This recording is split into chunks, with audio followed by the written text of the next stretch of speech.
Բարև ձեզ հարգելի հայրենակիցներ, Արցախցի կնոջ հետ 3 մետրոյում տեղի ունեցած միջադեպի եւ իմ կողմից վերջերս լուսաբանված մի քանի այլ իրադարձությունների համատեքստում մի դեպքի մասին եմ ցանկանում բոլորին պատմել, որն առնչվել են ընկերներս մի քանի օր առաջ Գորնիձոր համայնքում։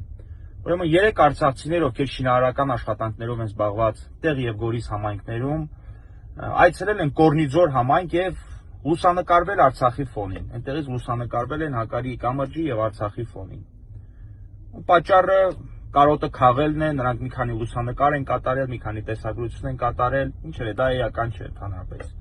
Վերադարձի արդեն ճանապարհին նրանց կանգնեցրել են ազգային անվտանգության ծառայողները, փաստացի նրանց զրկել ազատությունից, փաստացի գրավել հեռախոսները, զրկել փաստաբանի հետ կապ հաստատելու հնարավորությունից եւ մոտ մի ժամ, 2 ժամ հետո արդեն նրանք տեղափոխվել են ոստիկանության բաժին վարչական պատասխանատվության ենթարկվելու նպատակով։ Նախատեսվում էր, որ նրանք պետք է ենթարկվեին վարչական պատասխանատվության դրամական տուգանքի տեսքով, այնուամենայնիվ բավարարվեցին նախազգուշացմամբ, նրանց հեռախոսները փաստացի խուզարկության ենթարկվեցին առանց դատարանի որոշման, բայց էականը եւս դա չէ։ Այդտեղ ոստիկանության արդեն բաժնում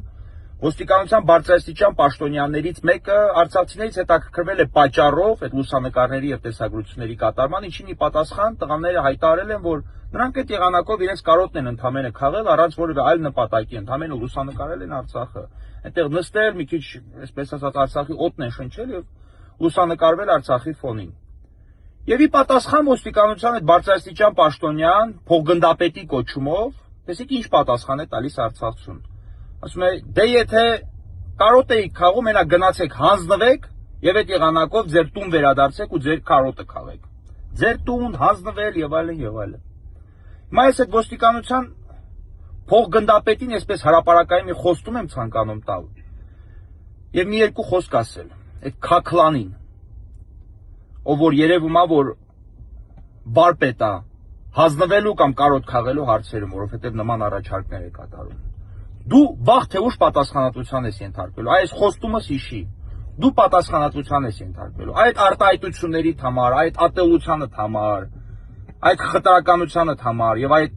ստորությանը համար, որը համարձակվել ես հնչեցնել արցախցու հասցեին, դու պատասխանատվության ես ենթարկվելու դրա համար։